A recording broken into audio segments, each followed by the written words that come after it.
Fala galera, muito bom dia, Bruno falando por aqui, seja bem-vindo ao Clube de Dividendos. Vamos lá começar mais um Café com Traders. Hoje, dia 26, terça-feira, ontem eu falhei, foi um pseudo feriado aqui em Jundiaí, tentei planejar uma viagem que não deu muito certo, mas hoje volta tudo ao normal. Vamos falar sobre os grandes mercados mundiais, também sobre o nosso fluxo estrangeiro e a gente termina com o principal catadão, digamos assim, do dia de ontem, que foi um dia comprador na nossa bolsa. Vamos lá! Muito bem, galera, vamos lá começar com os principais índices à vista globais, tá? Na esquerda aqui nós temos Estados Unidos, S&P subindo 0,24 hoje, dia 26, Dow Jones neutro, 0,04 negativo aqui, enquanto DAX e Reino Unido, representando a Europa aqui, indo bem. Reino Unido mais de 1% e DAX 0,50% de alta, tá certo? Japão, grande destaque do dia de hoje, 2,55% de alta e Hong Kong disparando finalmente.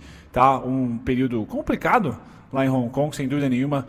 Uma vez ou outra tem ali entreveros com a China, seja popular ou seja entre o mercado financeiro, ali, que Hong Kong acaba sendo o principal veículo do Ocidente para a China, para as negociações de investimento. Hoje subindo 1,88, uma notícia muito boa para os mercados, tá? Bem como o Japão subindo 2,55. Bacana. Passando da parte dos mercados à vista, vamos agora para o petróleo, que é muito importante para nós. Então lembrando, na minha opinião, se a gente conseguir manter o minério de ferro acima dos $90, o petróleo recuperando aí 35, 36 dólares, o resultado na nossa bolsa, de uma maneira geral, vai ser resiliência, tá certo? Mesmo que o mercado global dê uma retraída, muito provavelmente os emergentes que têm commodity como principal fonte de exportação, de receita de exportação, vai conseguir manter seus mercados acionários estáveis, porque essas ações, Petrobras e Vale, por exemplo, podem e têm o poder, o volume financeiro de segurar o tranco. Então esse é um cenário bom para o nosso mercado, sem dúvida nenhuma.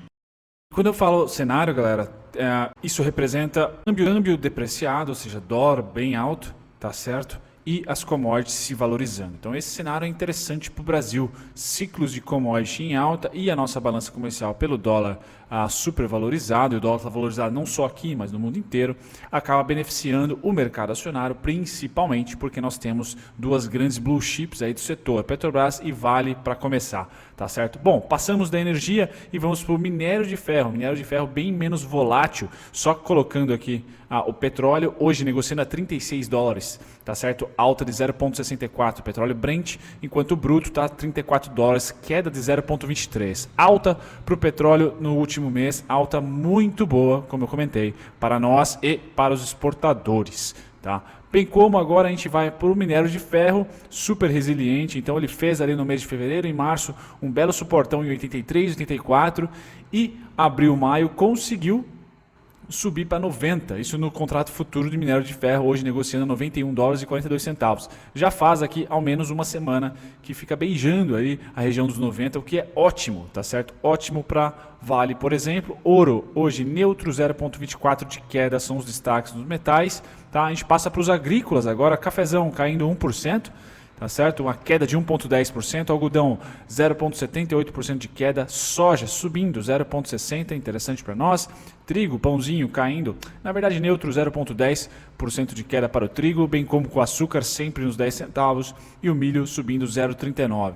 Então, no campo de agrícola, literalmente no campo, né, a gente não tem nenhum grande destaque já há algum tempo, bastante equilíbrio, tá certo? Oferta e demanda não foram tão atingidas assim pela crise sanitária atual, então nada de novo no front por aqui. Quando a gente passa para proteína de animal, também conhecida proteína animal, né, assassinando o português aqui, a gente tem o que? Equilíbrio. Então todo aquele enfurecimento de tendência de alta, recuperação e boa performance de final de fevereiro, março e abril, que eu venho comentando com vocês, agora já começa a arrefecer. Tá? Isso é mercado financeiro, mas também um pouco de interação na economia real, oferta e demanda. Tá certo, galera? Então, o consumo continuou, o consumo não foi, vamos dizer assim, atingido fortemente pela crise sanitária no primeiro momento e dificilmente será atingido pela crise financeira, crise econômica e fiscal, porque os países precisam se alimentar sem dúvida nenhuma, mas o preço da commodity por trás dessa proteína animal já tem um equilíbrio, tá certo? Lembrando que o mercado futuro é curto prazo e sempre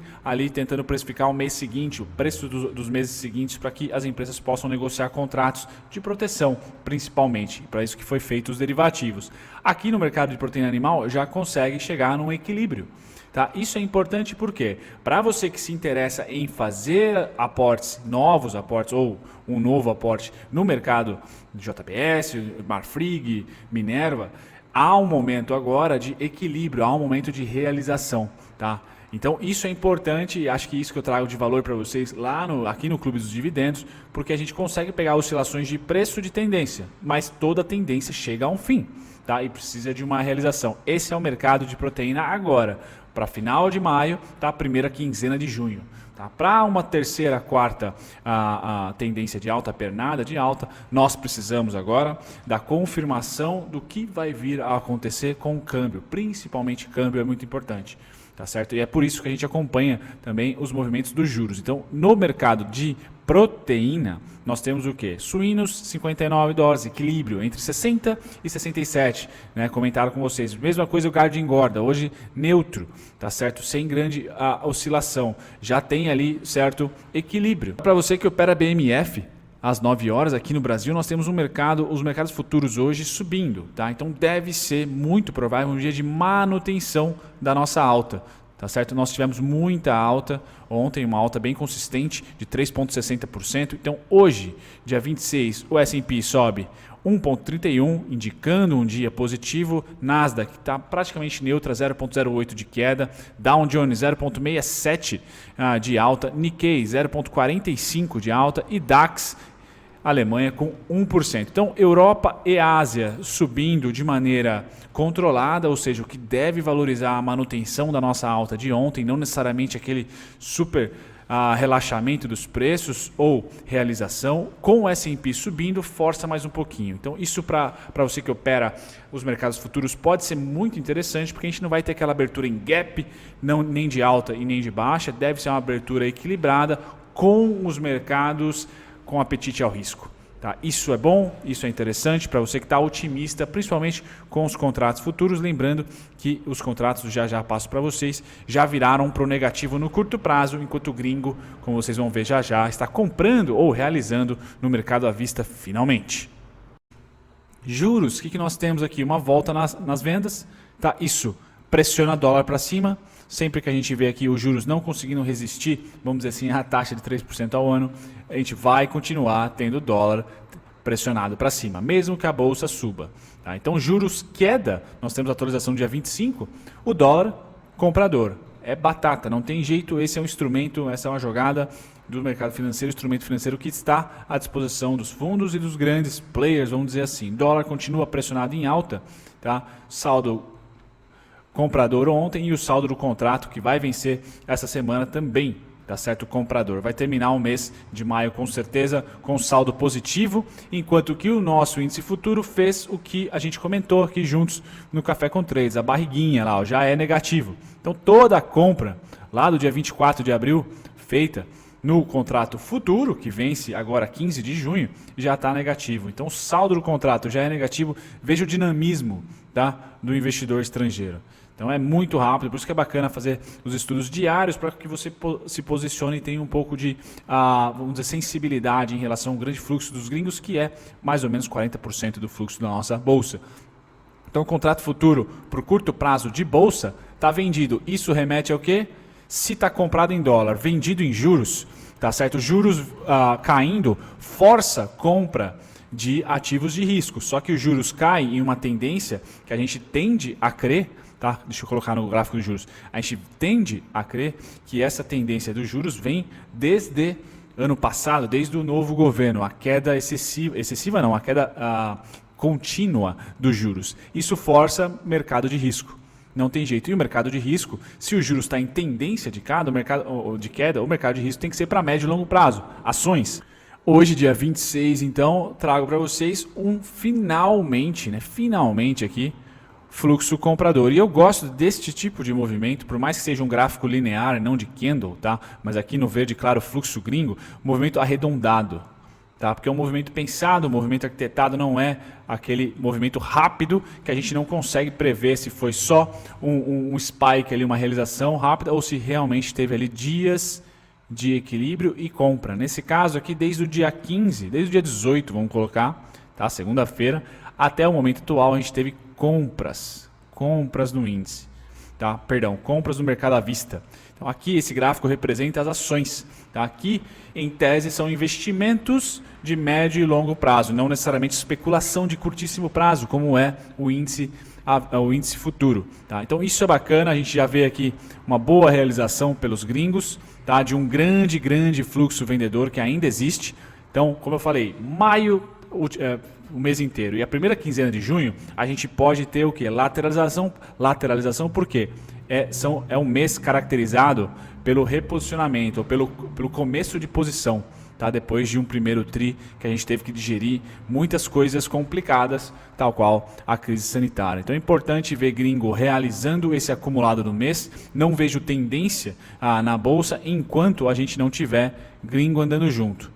Tá certo? Enquanto não tiver gringo andando junto. Mas é bom sinal eles já estarem realizando e principalmente stock picking é importantíssimo. Eu tenho para maio, eu vou lançar um vídeo para vocês, o setor elétrico, que dentro da tese que eu comentei, que eu venho comentando com vocês de proteína, grãos, materiais básicos, tá? E setor elétrico, desses 4 setores, o setor elétrico foi o que menos subiu.